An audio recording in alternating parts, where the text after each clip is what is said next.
Nous retrouvons Yannick le lendemain. Il est photographe subaquatique et depuis 2 ans, il explore la Vis pour offrir une vision inédite de cette rivière.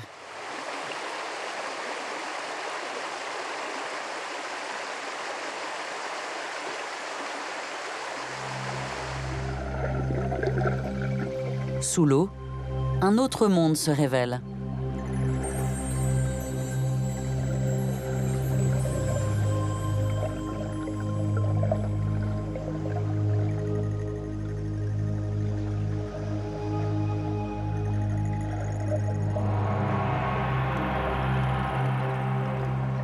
Les racines immergées des arbres sont vraiment d'un rose profond, parfois fluorescent, et ça donne une ambiance extraordinaire.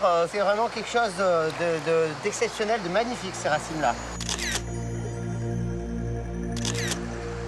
Ces racines sont intéressantes aussi parce qu'elles permettent aux truites, par exemple, de se cacher à l'intérieur.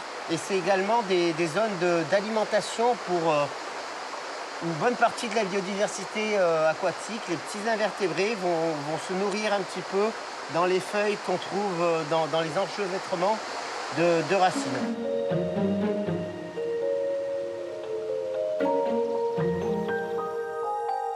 L'exploration de Yannick continue à quelques kilomètres de là. La Vis poursuit son cours pour se jeter dans l'Hérault. Mais avant, elle traverse de nombreux villages, comme Saint-Laurent-le-Minier. Là encore, la rivière forme dans le calcaire un site naturel remarquable. Une espèce d'escalier de calcaire, hein. En fait, c'est les strates qui ont été mises à nu, tout simplement par l'érosion du cours d'eau. Ça fait des ambiances assez remarquables, surtout de dessus, bien sûr, puisque visuellement, c'est sympa. Mais quand on est sous l'eau, vraiment en ambiance, c'est magnifique aussi.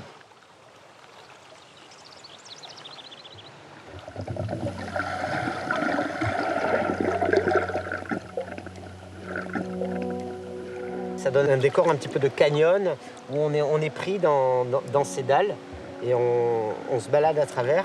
Et c'est vraiment original, hein. On n'est pas sur une rivière classique, on est plutôt sur des gros blocs avec des graviers, des choses comme ça.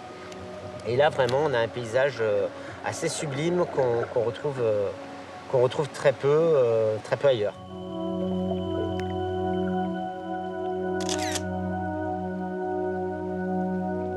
Au cours de sa plongée, Yannick croise plusieurs espèces de poissons, dont la fameuse truite fario, le poisson typique des cours d'eau de qualité.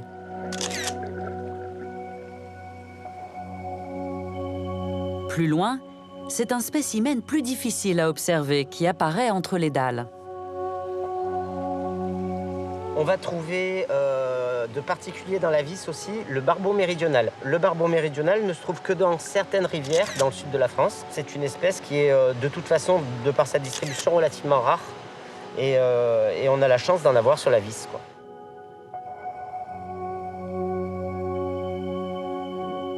La Vis devrait bientôt obtenir le fameux label Rivière sauvage, créé par Denis Caudron. Elle sera alors la première de la région Méditerranée à mériter cette distinction.